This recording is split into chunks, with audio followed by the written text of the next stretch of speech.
ফিলিস্তিনের নির্যাতিত মুসলমানরা আবার তারা সুদিন ফিরে পাবে। মসজিদে আকসা ইহুদিরা নাপাক করার চেষ্টা করতেছে, করতে পারবে না। আমাদের 500 বছরের বাবরি মসজিদ ঐতিহ্য মুসলমানরা ফিরিয়ে আনবে।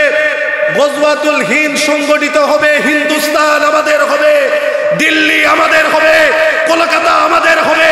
শুধুমাত্র ভারত নয়, আমেরিকা সহ সারা বিশ্বে ইসলামের পতাকা উড্ডীন হবে। ইসলামের এই বিজয়কে পৃথিবীর কোনো পরাশক্তি রুখে দিতে পারবে না। 1 বছর ধরে নির্যাতিত নিপীড়িত আফগানিস্তানের মুসলমান তালেবানরা আফগানিস্তান বিজয়ী করেছে। কিছুদিন আগে সিরিয়ার মুসলমানরা সিরিয়া বিজয়ী করেছে। অচিরেই ফিলিস্তিন বিজয়ী হবে। ইহুদিরা মুসলমানদের উপর যে জুলুম নির্যাতন অত্যাচার করতেছে এর প্রতিবাদ করা হবে। বাইতুল আকসা এরা দখল করতে পারবে না। বাইতুল আকসা মুসলমানদের ছিল, মুসলমানদের থাকবে। বলেন ঠিক কিনা? আরেকটা বিষয় আপনারা হয়তো জানেন না, ভারতে আমাদের 500 বছরের ঐতিহ্য বাবরি মসজিদ, এটা ভেঙে রাম মন্দির স্থাপন করা হয়েছে। বলেন নাউজুবিল্লাহ। মুসলমান কোথায় আছি আমরা? যুবক ভাইরা, কি চিন্তা নিয়ে, কি ভাবনা নিয়ে এখনো আমরা আছি? আমাদের মসজিদ ভেঙে রাম মন্দির স্থাপন করা হয়েছে, খবর আমরা জানিও না, মনে ব্যথাও লাগে না। প্রতিবাদ করব কখন? জানবো যখন। পড়ে আছে প্রতিবাদ, জানি না। মুসলমান যুবক এগুলো খবর রাখে না। খবর রাখে আর্জেন্টিনার ব্রাজিলের খেলা কখন হলো, কে জিতলো, কে হারলো। জুড়ে বলেন ঠিক কিনা? খেলা নিয়ে আর সময় নষ্ট করার সময় নেই। পতাকা টাঙ্গাবো, তবে খেলোয়াড়দের পতাকা নয়, ইসলামের পতাকা, কালিমার পতাকা উড্ডীন করবো। বলেন ঠিক কিনা? এই জীবন দিয়েছেন কে? এই জীবন, এই জান, এই মাল ব্যয় হবে আল্লাহর রাস্তায়। জুড়ে বলেন ঠিক কিনা? যুবক ভাইরা, যুবকদের যৌবনকালের ইবাদত আল্লাহর কাছে সবচেয়ে দামি, সবচেয়ে প্রিয়। হুজুর ওই বিষয়ে আলোচনা করেছেন। আমি পুরাপুরি শুনিনি, যতটুকু হাদিসের শেষ অংশ শুনেছি। 7 শ্রেণীর মানুষকে আল্লাহ পাক রব্বুল আলামিন ওনার আরশের নিচে জায়গা দিবেন, স্থান করে দিবেন। তন্মধ্যে 2 নাম্বার হলো শাবুন নাশা ফি ইবাদাতিল্লাহ। ওই যুবক, যে যুবক তার যৌবন কালটা আল্লাহর ইবাদত আর গোলামির মধ্যে কাটিয়ে দেয়। দুঃখজনক হলে বড় সত্য কথা, এটা আমাদের অনেক যুবক ভাইয়েরা আল্লাহর ইবাদতে সময় কাটায় না। মন খারাপ করতেছে? সত্য কথা, দুঃখজনক হলে এটাই সত্য কথা। অনেক যুবক ভাইয়েরা খেলোয়াড়ের পিছনে, নায়কের পিছনে, নায়িকার পিছনে, নেতার পিছনে, দলের পিছনে সময় কাটায়। বলেন ঠিক কিনা?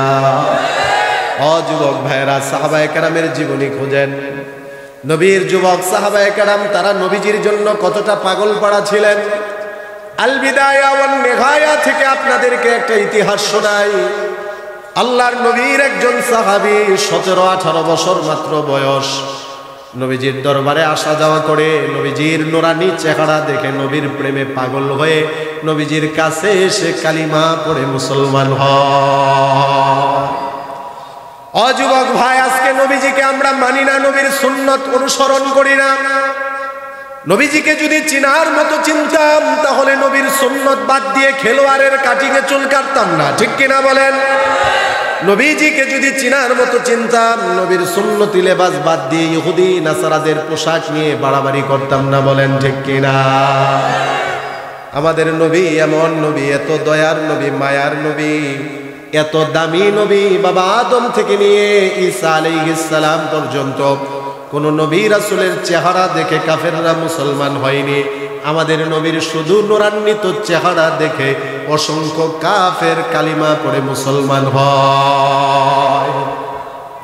আমি আপনাদেরকে একটা দৃষ্টান্ত দেই, আমাদের নবীজিকে আমরা না চিনার কারণে কতটা ক্ষতিগ্রস্ত। যদি নবীজিকে চিনার মতো চিনতাম, ভালোবাসার মতো বাসতাম, নবীর আদর্শ যদি গ্রহণ করতাম, তাহলে নবীজির সাথে জান্নাতে থাকার ভাগ্য লাভ হতো। সুবহানাল্লাহ বলেন। আল্লাহর নবী বলেন, মান নাহাব্বা সুন্নতি ফাকাদ আহাব্বানি। আমার যে উম্মত আমার সুন্নতকে ভালোবাসলো সে যেন আমাকেই ভালোবাসলো, আর আমার যে উম্মত আমাকে ভালোবাসলো কানা মাই ফিল জান্নাহ, আমি নবীর সাথে কাছাকাছি একই জান্নাতে সে থাকবে। শুধু মানুষ না, নবীর প্রতি ভালোবাসা যদি একটা জীব জন্তু জানোয়ারও প্রকাশ করে, প্রাণহীন মানুষও যদি, প্রাণহীন কোনো বস্তু যদি নবীর প্রতি ভালোবাসা প্রকাশ করে, রাসূলের হাদিস দ্বারা প্রমাণিত সেই প্রাণহীন বস্তুটাও জান্নাতি। বলেন সুবহানাল্লাহ। আল্লাহর নবী বিশ্ব নবী রাহমাতুল লিল আলামিন মদিনায় প্রবেশ করতেন যেই রাস্তা দিয়ে, রাস্তার পাশেই ছিল পাহাড়, উহুদ পাহাড়। উহুদ পাহাড়, যারা হাদিস আগে এই পাহাড়কে চিনে নাই, পাহাড়কে দেখে নাই এমন কেউ নেই। উহুদ পাহাড় সবচেয়ে বড় একটা পাহাড়। মদিনায় নবীজি যে রাস্তা দিয়ে ঢুকতেন এই রাস্তার পাশেই ছিল উহুদ পাহাড়। নবীজি রাস্তা দিয়ে ঢুকতেন, উহুদ পাহাড় দেখতেন, উহুদ পাহাড় নবীজিকে দেখত। একদিনের ঘটনা, আল্লাহর নবী ব্যস্ততার কারণে অন্য রাস্তা দিয়ে মদিনায় আসলেন। উহুদ পাহাড়ের সামনে দিয়ে নবীজি মদিনায় আসলেন না। নবীজি মদিনায় আসার পরে জিবরাইল আমিন এসে নবীজিকে বললেন, ইয়া রাসূলুল্লাহ, তাড়াতাড়ি আপনি মদিনা থেকে বের হন, উহুদ পাহাড়ের সামনে দিয়ে ওই রাস্তা দিয়ে আপনি মদিনায় প্রবেশ করেন। আল্লাহর নবী বিশ্ব নবী রাহমাতুল লিল আলামিন জিবরাইলকে বললেন, ও জিবরাইল, কি হয়েছে? আমি কেন মদিনা থেকে বের হব? আবার উহুদ পাহাড়ের সামনে দিয়ে কেন মদিনায় প্রবেশ করব? জিবরাইল বলে, ইয়া রাসূলুল্লাহ, উহুদ পাহাড়ের সামনে দিয়ে প্রতিদিন আপনি আসেন, উহুদ পাহাড় আপনাকে দেখে, আপনি উহুদ পাহাড়কে দেখেন। উহুদ পাহাড় আপনাকে বড্ড ভালোবাসে, মোহাব্বত করে, প্রতিদিন আপনাকে দেখে সে তার কলিজা ঠান্ডা করে। ওগো নবীজি, আজকে আপনাকে দেখতে পারিনি, আপনাকে না দেখে উহুদ পাহাড় এই বিরহ যন্ত্রণা সহ্য করতে পারিনি। উহুদ পাহাড় আল্লাহর কাছে ফরিয়াদ করেছে, আল্লাহ, আপনার হাবিবকে আজকে আমি দেখতে পারিনি, এই বিরহ যন্ত্রণা আমার সহ্য হচ্ছে না। উহুদ পাহাড়ের ফরিয়াদ আল্লাহ কবুল করেছে। তাড়াতাড়ি আপনি উহুদ পাহাড়ের সাথে দেখা করেন। সাহাবায়ে কেরামকে নিয়ে নবীজি উহুদ পাহাড়ের সামনে গেলেন।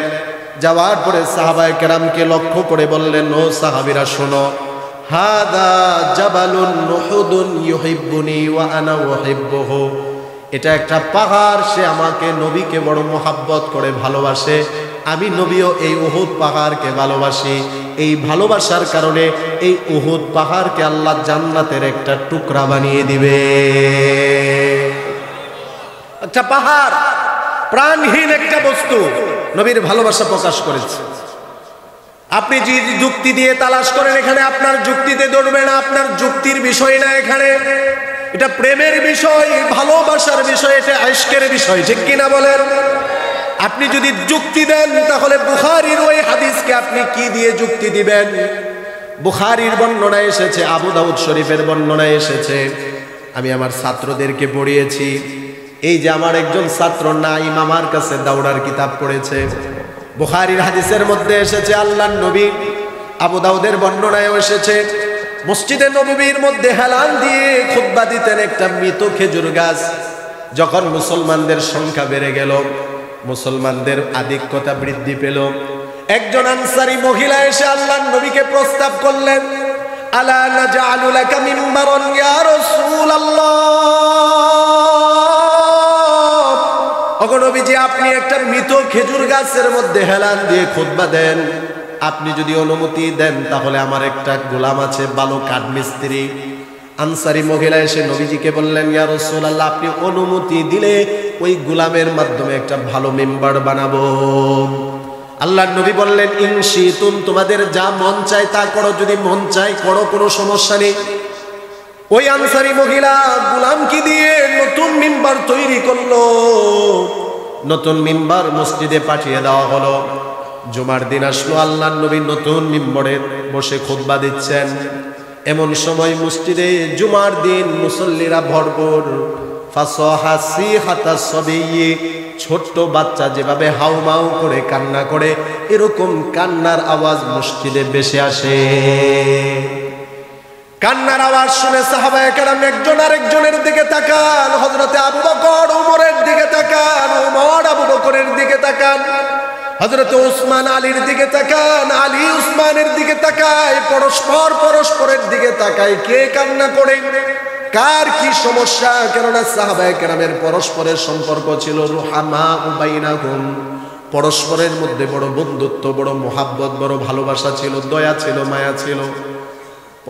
পরস্পরের দিকে তাকিয়ে যখন দেখলো কারো চোখে পানি না, কেউ কান্না করে না, তাহলে কান্নার আওয়াজ কোথা থেকে আসে? সবাই লক্ষ্য করে দেখলো মসজিদের কোণার মধ্যে মৃত খেজুর গাছ রাখা হয়েছে। ওই খেজুর গাছ থেকে মৃত কান্নার আওয়াজ আসতেছে। জুড়ে বলেন আল্লাহু আকবার। আল্লাহর নবী, সাহাবায়ে কেরাম সবাই বুঝতে পারলেন নবীজি সাল্লাল্লাহু আলাইহি ওয়াসাল্লাম আর বুঝতে বাকি রইল না যে খেজুর গাছের কান্নার কারণ কি।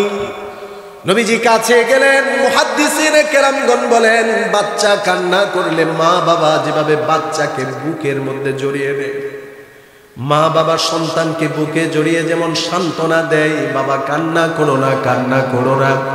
নবীজি মৃত খেজুর গাছের কাছে গিয়ে বুকের মধ্যে জড়িয়ে নিলেন, হাত দিয়ে আদর করতেছিলেন আর বলতেছিলেন, কান্না করো না, কান্না করো না।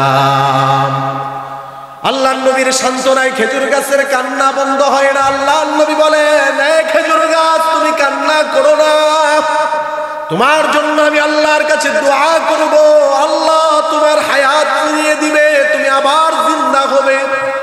এই মসজিদে নববীর পাশেই তুমি আবার জীবিত হবে, তোমার মধ্যে সারা বছর ফল আসবে।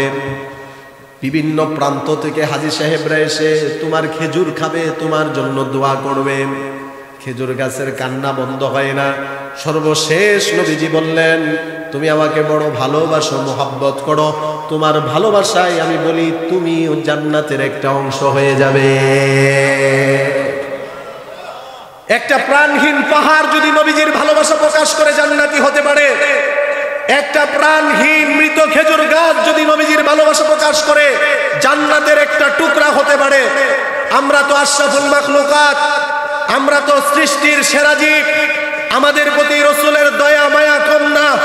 জীবন ভর রসুল আমাদের জন্য কেঁদেছেন, মৃত্যুর আগে রসুল আমাদের জন্য কেঁদেছেন, এখনো রওজায়ে আতহারে উম্মত উম্মত বলে রসুল কাঁদেন, ময়দানে মাহশারেও উম্মত উম্মত বলে রসুল কাঁদবেন।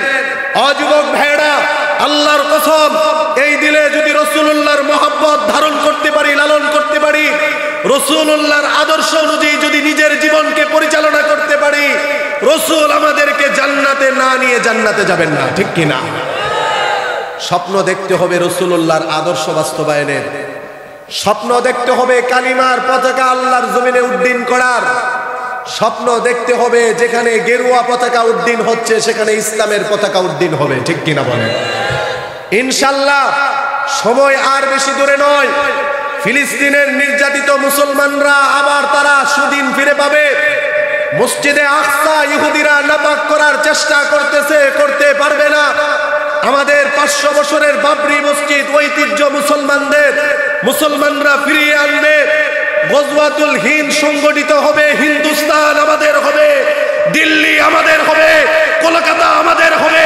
শুধুমাত্র ভারত নয়, আমেরিকা সহ সারা বিশ্বে ইসলামের পতাকা উড্ডীন হবে। ইসলামের এই বিজয়কে পৃথিবীর কোনো পরাশক্তি রুখে দিতে পারবে না, পারবে না, পারবে না। ইনশাআল্লাহ ওই সুদিন আসতেছে, আমরা আমাদের জান মাল সব কিছু নিয়ে প্রস্তুত থাকা লাগবে, ঠিক কিনা? সাহাবায়ে কেরাম রিদওয়ানুল্লাহি আলাইহিম আজমাইন, ওনাদের মধ্য থেকে একজনের কথা বলতেছিলাম। নবীজির যুবক সাহাবী মুসলমান হওয়ার পরে আল্লাহর নবী প্রশ্ন করলেন, মাসমুকা, ও আমার যুবক সাহাবী, কি নাম তোমার? সাহাবী বললেন, ইসমি আব্দুল উজ্জা। আল বিদায়া ওয়ান নিহায়ার মধ্যে এসেছে সাহাবী নিজের নাম বলল, আব্দুল উজ্জা। উজ্জা হলো একটা মূর্তির নাম, আব্দুল উজ্জা মানে উজ্জা নামক মূর্তির গোলাম। আল্লাহর নবী বললেন, তুমি এখন মুসলমান হয়েছো, মুসলমান কোনো মূর্তির গোলাম হবে না, ব্যক্তির গোলাম হবে না, দলের গোলাম হবে না, চাকরির গোলাম হবে না, ব্যবসার গোলাম হবে না, একজনের গোলাম হবে। জুড়ে বলেন তিনি কে?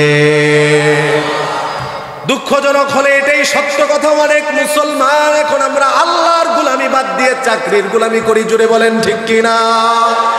যদি চাকরির গোলামি না করে আল্লাহর গোলামি করতাম, তাহলে চাকরি আমার নামাজ থেকে আমাকে বিরত রাখতে পারতো না, ঠিক কিনা বলেন? অনেক মুসলমান আল্লাহর গোলামি বাদ দিয়ে এখন ব্যবসার গোলামি করি, দলের গোলামি করি, ব্যক্তির গোলামি করি, মার্কার গোলামি করি। অমুসলমান জীবনে যদি সফলতা পেতে চান, গোলামি ইবাদত করা লাগবে একজনের। জোরে বলেন তিনি কে? আল্লাহর নবী ওই সাহাবীকে বললেন, তোমার নাম আব্দুল উজ্জা হতে পারে না, তোমার নাম হলো আব্দুল্লাহ, তুমি আল্লাহর গোলাম। আল্লাহু আকবার।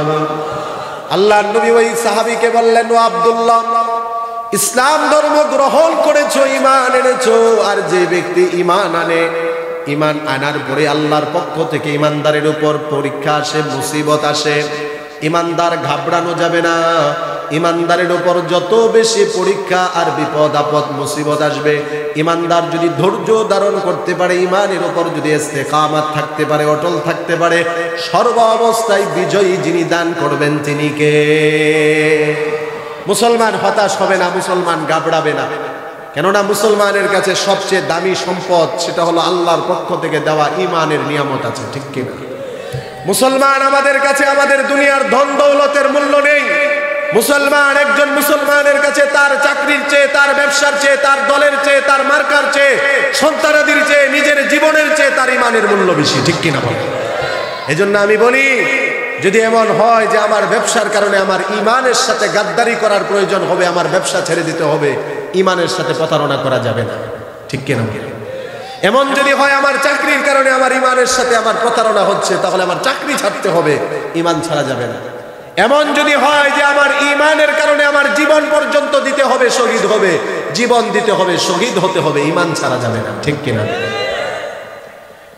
আল্লাহর নবী এবার আব্দুল্লাহকে বললেন, আব্দুল্লাহ, ঈমান এনেছো, মুসলমান হয়েছো, এখন তোমার উপর বিপদ আপদ মুসিবত আসবে, তোমাকে ধৈর্য ধারণ করতে হবে। হযরতে আব্দুল্লাহর বাবা দুনিয়া থেকে বিদায় নিয়ে চলে গিয়েছিলেন, চাচার অধীনে লালিত পালিত হয়েছিলেন। ইতিহাসে পাওয়া যায় হযরতে আব্দুল্লাহ ধনী বাবার ধনী সন্তান। সকালবেলা এক জোড়া কাপড় পরিধান করলে বিকালবেলা অন্য জোড়া কাপড় পরিধান করতেন, এত ধনী পরিবারের ধনী সন্তান ছিলেন। হযরতে আব্দুল্লাহর চাচাও ছিল মুশরিক, তার মাও ছিল মুশরিকা, পরিবার পরিজন সবাই ছিল অমুসলিম। আল্লাহর নবী বললেন, আব্দুল্লাহ, তুমি ইসলাম ধর্ম গ্রহণ করেছো, বিষয়টা আপাতত গোপন রাখবে। কেননা আব্দুল্লাহ, তুমি যদি এটা প্রকাশ করো তাহলে তোমার উপর বিপদ আপদ মুসিবত বেশি আসবে। হযরতে আব্দুল্লাহ নবীজির পরামর্শে কিছুদিন বিষয়টাকে গোপন রাখলেন। ইতিমধ্যে আল্লাহর নবী হিজরত করে মক্কা থেকে মদিনায় চলে গেলেন। বিশ্ব নবী রাহমাতুল লিল আলামিন হিজরত করে চলে যাওয়ার পর থেকে হযরতে আব্দুল্লাহ আর মক্কার মধ্যে নবীজিকে দেখতে পান না, আল্লাহর নবীকে আর দেখতে পান না, নবীজির জবান মুবারক থেকে দামি দামি নসিহতগুলো আর শুনতে পান না। হযরতে আব্দুল্লাহর সহ্য হয় না, তিনার মধ্যে একটা বিরহ ভাব চলে আসলো। হযরতে আব্দুল্লাহ বড় বিরহ ভাব নিয়ে একটা পরিবর্তন চলে আসলো। চাচা তার পরিবর্তন দেখে একদিন প্রশ্ন করলো, আব্দুল্লাহ, কি হলো, তোমার মধ্যে একটা পরিবর্তন দেখা যায়, তুমি কি শুনলাম মানুষের মুখে মুখে তুমি নাকি মুসলমান হয়েছ? চাচার প্রশ্নের মুখে হযরতে আব্দুল্লাহ আর এখন গোপন রাখলেন না, সাথে সাথে উত্তর দিয়ে দিলেন, হ্যাঁ চাচা, আল্লাহর মনোনীত ধর্ম ইসলাম ধর্ম গ্রহণ করে আল্লাহর খাঁটি বান্দা হিসাবে পরিণত হয়েছি। বলেন আল্লাহু আকবার। এই কথাটা শুনে চাচা মুশরিক ছিল, সে বড় রাগান্বিত হয়ে গেল। অগ্নিশর্মা হয়ে হযরতে আব্দুল্লাহর উপর চাচা মার দৌড় শুরু করে দিল, অত্যাচার শুরু করে দিল, টর্চার শুরু করে দিল। মারতে মারতে হযরতে আব্দুল্লাহর শরীরটাকে রক্তাক্ত করে দিয়েছে। হযরতে আব্দুল্লাহ একবারের জন্য ঈমান ছাড়তে রাজি না। আল্লাহু আকবার বলেন। চাচা মারতে মারতে দুর্বল হয়ে গিয়েছে। এবার হযরতে আব্দুল্লাহ চাচাকে বলে, চাচা, তুমি দুর্বল হয়ে গিয়েছো, তোমার শরীরে আবার শক্তি ফিরে আসবে, তুমি আবার আমাকে মারবে। ও চাচা, তুমি যদি মারতে মারতে আমাকে মেরে ফেলো এবং যদি 100 জীবন আল্লাহ আমাকে দেয় আর 100 বার যদি আমি মারা যাই, আল্লাহর কসম চাচা আমি আমার ঈমান ছাড়ব না। হযরতে আব্দুল্লাহর এই কথা শুনে চাচা বড় আশ্চর্য হয়ে গেল। হায় হায়, আব্দুল্লাহর কাছে জীবনের চেয়ে ঈমানের দাম বেশি। আল্লাহু আকবার বলেন। ও মুসলমান, ও যুবক ভাই, আমিও তো হযরতে আব্দুল্লাহর মতো একজন মুসলমান, আমিও তো হযরতে আব্দুল্লাহর মতো একজন যুবক। হযরতে আব্দুল্লাহর কাছে জীবনের চেয়ে ঈমানের দাম বেশি ছিল, আমার কাছেও ঈমানের দাম বেশি হওয়া লাগবে, ঠিক কিনা বলেন? হযরতে আব্দুল্লাহর এই কথা শুনে চাচা এবার মনে মনে একটা সিদ্ধান্ত নিল, দেখি আব্দুল্লাহর জানের ভয় নেই, মালের ভয় আছে কিনা। চাচা এবার প্রস্তাব দিল, আব্দুল্লাহ যদি ঈমান না ছাড়ো তাহলে তোমার বাবার সম্পত্তি থেকে তোমাকে মাহরুম করা হবে।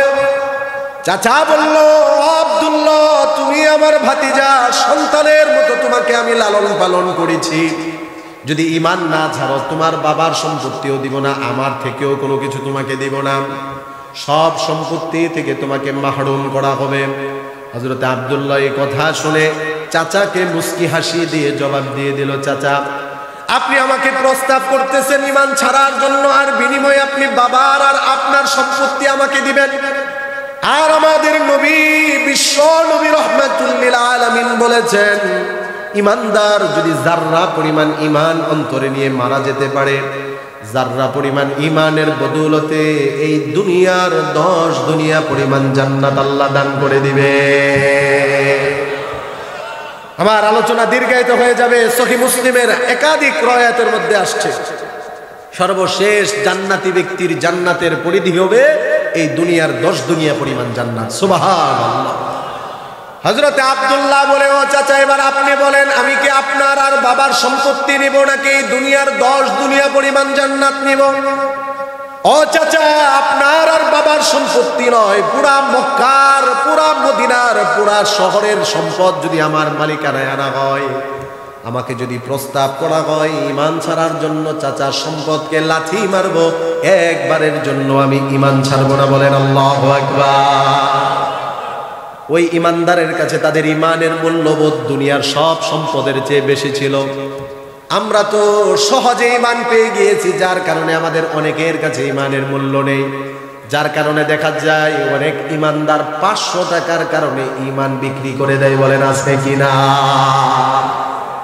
রংপুর, কুড়িগ্রাম, নীলফামারী ওই সমস্ত অঞ্চলে গেলে শুধু বিষয় দেয়, হুজুর ঈমান নিয়ে ওয়াজ করবেন, ঈমান নিয়ে ওয়াজ করবেন। কেন? গরিব প্রত্যন্ত অঞ্চল তো, ওদিকে অনেক খ্রিস্টান মিশনারিরা তারা ঢুকে মুসলমানের ঈমান অসহায়ত্বের সুযোগ নিয়ে টাকা দিয়ে তারা ক্রয় করে নেয়। জুড়ে বলেন নাউজুবিল্লাহ। ওই সরল মানা মুসলমান তারা হয়তো তাদের ঈমানের মূল্যবোধ বুঝতে পারে না, যার কারণে দুনিয়ার টাকার কাছে ঈমান বিক্রি করে দেয়। আল্লাহর কসম, ঈমানদার তার ঈমানের মূল্যবোধ বুঝতে পারলে পৃথিবীর টাকা কেন, তাকে এই পৃথিবীর যদি লক্ষ পৃথিবী পরিমাণ সম্পদের মালিক বানিয়ে দেওয়া হয়, লাথি মেরে সম্পদ ফেলে দিবে, ঈমান ছাড়বে না। বলেন ঠিক কিনা? যদি ঈমানের মূল্যবোধ একজন ঈমানদার বুঝতে পারে। চাচা এখন বুঝতে পারলো আব্দুল্লাহর জানের ভয়ও নেই, মালের ভয়ও নেই। এবার হযরতে আব্দুল্লাহর চাচা আব্দুল্লাহকে আরেকটা পরীক্ষা নেওয়ার চেষ্টা করলো, দেখে আব্দুল্লাহর ইজ্জতের ভয় আছে কিনা। চাচা এবার প্রস্তাব করলো, আব্দুল্লাহ তুই বাড়ি থেকে বের হয়ে যা। চাচা বলতেছে আব্দুল্লাহ বের হয়ে যা। হযরতে আব্দুল্লাহ বের হয়ে যাচ্ছেন, পিছন দিক দিয়ে চাচা আবার ডাক দিয়ে বলল, আব্দুল্লাহ বের হয়ে যা, তোকে বাধা দিব না, তবে তোর গায়ের মধ্যে যে জামা কাপড় আছে এগুলো আমার টাকা দিয়ে কেনা, এই জামা কাপড়গুলো খুলে তারপরে যা। চাচার এই কথা শুনে হযরতে আব্দুল্লাহ চোখের পানি ছেড়ে দিয়ে বলে, ও চাচা আমি না তোমার কাছে সন্তানের মতো ছিলাম, তুমি আমাকে ছোট থেকে বাবার আদর স্নেহ ভালোবাসা দিয়েছো, সন্তানের মতো লালন পালন করেছো, আজকে ঈমান আনার কারণে এত বড় দুশমন আমি তোমার হয়ে গেলাম, তুমি আমার গায়ের কাপড়গুলো পর্যন্ত খুলে নিতে চাচ্ছ। চাচা বলে, আব্দুল্লাহ কোনো কথা নেই, হয়তো ঈমান ছাড়ো না হয় কাপড় ছাড়ো। হযরতে আব্দুল্লাহ আকাশের দিকে তাকিয়ে বলতে লাগলো, আল্লাহ আপনি কি পরীক্ষা করে দেখতে চান আমি আব্দুল্লাহর কাছে ঈমান বড় না আমার ইজ্জত বড়? ওগো আল্লাহ, আমি মনে করে নিলাম এটাই আমার জন্য হাসরের ময়দান। নবীজি বলেছেন, হাসরের ময়দানে হুফাতান উরাতা, সবার পায়ের মধ্যে কোনো জুতা থাকবে না, শরীরের মধ্যে কোনো কাপড় থাকবে না। হযরতে আব্দুল্লাহ তিনি বলেন, আল্লাহ আমি মনে করে নিলাম এটাই আমার জন্য হাসরের ময়দান।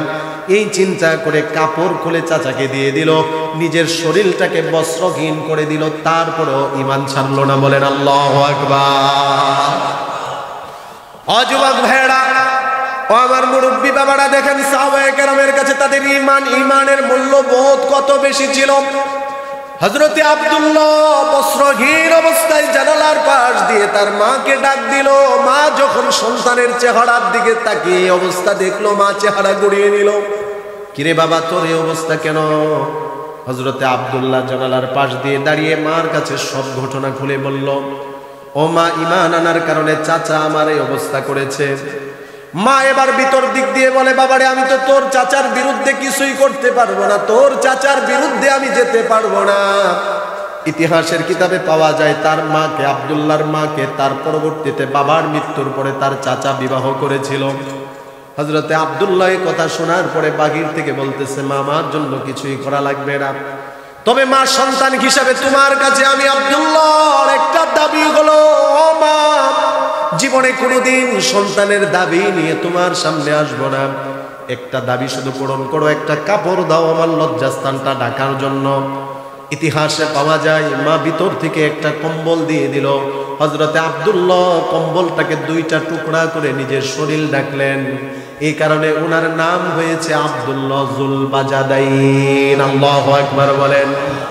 দুই চাদর দ্বারা, দুই কম্বলের টুকরা দ্বারা যে তার লজ্জাস্থান ডেকেছে, তারপরে ঈমান ছাড়েনি। রক্তাক্ত শরীর, দুর্বল শরীর নিয়ে এভাবেই তিনি মদিনার পানে ছুটতে লাগলেন। দীর্ঘ পথ পাড়ি দিয়ে মদিনায় অনেক দিন পরে পৌঁছার পরে তাহাজ্জুদের সময় আল্লাহর নবী উঠলেন, তাহাজ্জুদের নামাজ আদায় করবেন। নবীজি দেখেন দূরে জানি কে দাঁড়িয়ে আছে। আল্লাহর নবী বললেন, কে তুমি? হযরতে আব্দুল্লাহ কাছে গিয়ে নবীজিকে সালাম দিয়ে বললেন, আনা আব্দুল্লাহ। ওগো নবীজি, আমি হলাম আপনার সাহাবী আব্দুল্লাহ। নবীজি বললেন, কোন আব্দুল্লাহ? সাহাবী বলেন, ওই আব্দুল্লাহ যার নাম ছিল আব্দুল উজ্জা, আপনি তো পরিবর্তন করে দিয়েছিলেন আব্দুল্লাহ। আল্লাহর নবী কথা শোনার পরে জুড়ে বললেন, ও আব্দুল্লাহ, তুমি কি সেই আব্দুল্লাহ যার নাম ছিল আব্দুল উজ্জা? তুমি সেই ধনী বাবার, মক্কার ধনী ফ্যামিলির একমাত্র সন্তান। তুমি না বড় আদরের দুলাল ছিলে, সকালবেলা এক জোড়া, বিকালবেলা এক জোড়া কাপড় পরিধান করতে। চেহারাটা না তোমার বড় নাদুস নুদুস ছিল, সুঠাম দেহের অধিকারী ছিলে, এই অবস্থা কেন? আল্লাহর নবীর কাছে হযরতে আব্দুল্লাহ পূর্ণ ঘটনা খুলে বললেন। নবীজি সব শোনার পরে চোখের পানি ছেড়ে দিলেন। হযরতে আব্দুল্লাহকে বুকের মধ্যে জড়িয়ে নিলেন আর বললেন, আব্দুল্লাহ, মন খারাপ করিও না, সব ছেড়েছো, ঈমানের উপর থেকেছো, দুনিয়ার সব তোমার আছে। বলেন সুবহানাল্লাহ। আল্লাহর নবী সান্ত্বনা দিলেন, আব্দুল্লাহ, মা ছেড়েছো, চাচা ছেড়েছো, বাড়ি ছেড়েছো, সম্পদ ছেড়েছো, নিজের শরীরের কাপড় পর্যন্ত ছেড়েছো। আব্দুল্লাহ, টেনশন করিও না, তোমার ঈমান আছে। আর যার ঈমান আছে দুনিয়ার তার সব আছে, ঠিক কিনা বলেন? ঈমান নেই, সব আছে, তার কিছুই নেই। যার ঈমান আছে তার কিছুই নেই, সব আছে, ঠিক কিনা? আল্লাহর নবী আসহাবে সুফফার অন্তর্ভুক্ত করে দিলেন। নবীজির সাহাবী হযরত আব্দুল্লাহ সাহাবায়ে কেরামের সাথে থাকতে লাগলেন। লম্বা ঘটনা আমি সংক্ষিপ্ত আকারে বলছি। আল্লাহর নবী সাহাবায়ে কেরামকে নিয়ে তাবুকের যুদ্ধে যাবেন। আল্লাহর নবী তাবুকের প্রান্তরে গিয়েছেন, হযরত আব্দুল্লাহও গিয়েছেন, কিন্তু যুদ্ধ আর সংগঠিত হলো না। তাবুকের প্রান্তরে আল্লাহর নবী অবস্থান করতেছিলেন। এমন সময় শুনতে পেলেন হযরত আব্দুল্লাহ অসুস্থ হয়ে পড়েছেন। আল্লাহর নবী হযরত আব্দুল্লাহকে দেখার জন্য আসলেন। সাহাবায়ে কেরামের তাঁবুর ভিতরে যখন ঢুকলেন, দেখলেন আব্দুল্লাহ অসুস্থ, জ্বরে আক্রান্ত। আল্লাহর নবী হযরত আব্দুল্লাহর চেহারার দিকে তাকিয়ে বুঝতে পারলেন আব্দুল্লাহর হয়তো আর বেশি সময় বাকি নেই। নবীজি সাহাবায়ে কেরামকে বললেন, এই নিয়ে আসো আমার আব্দুল্লাহর লাশ, আমার আব্দুল্লাহকে আমার কাছে নিয়ে আসো। আল্লাহর নবীর কাছে আনা হলো। নবীজি নিজের কোল মোবারকের উপর হযরত আব্দুল্লাহর রান মোবারকের উপর হযরত আব্দুল্লাহর মাথাটাকে রাখলেন। এত কাছে কাছে রেখে আল্লাহর নবী তাকিয়ে আছেন, আব্দুল্লাহ নবীজির দিকে তাকিয়ে আছে। চার চক্কর মিলন হয়ে গিয়েছে। নবীজিও তার সাহাবীর বিরহে কান্না করেন। সাহাবী নবীজির নুরানি চেহারা দেখে চোখের পানি ছেড়ে দেয়। উপস্থিত সাহাবায়ে কেরাম সবাই আফসোস করতে থাকে আর বলতে থাকে, আব্দুল্লাহর ভাগ্য কত ভালো, কত ভালো। আব্দুল্লাহ এত কাছাকাছি থেকে নবীজিকে দেখতেছে, কেউ এত কাছে থেকে নবীজিকে দেখার ভাগ্য হয়নি। হযরত আব্দুল্লাহ এক পর্যায়ে নবীজিকে বললেন, ইয়া রাসূলুল্লাহ, ওগো নবীজি, এই শেষ মুহূর্তে এসে একটা কথা আমার জানতে বড় মন চায়। কি কথা জানতে মন চায়? হযরত আব্দুল্লাহ বলেন, নবী গো, ঈমানের জন্য সব ছাড়লাম, আমি শুধু জানতে চাই আপনি আমার প্রতি রাজি আছেন কিনা। আল্লাহর নবী সান্ত্বনা দিয়ে বললেন, আব্দুল্লাহ, আমি তোমার প্রতি খুশি, আর আমি নবী যার প্রতি খুশি হয়ে যায় আল্লাহ তার প্রতি খুশি হয়ে যায়। আল্লাহ আর রাসূল যার প্রতি খুশি তার জন্য জান্নাত ওয়াজিব হয়ে যায়। হযরত আব্দুল্লাহ রাদিয়াল্লাহু তাআলা আনহুর ইন্তেকাল হয়ে গেল। আল্লাহর নবী সাহাবায়ে কেরামকে ডাক দিয়ে বললেন, ও আমার সাহাবীরা,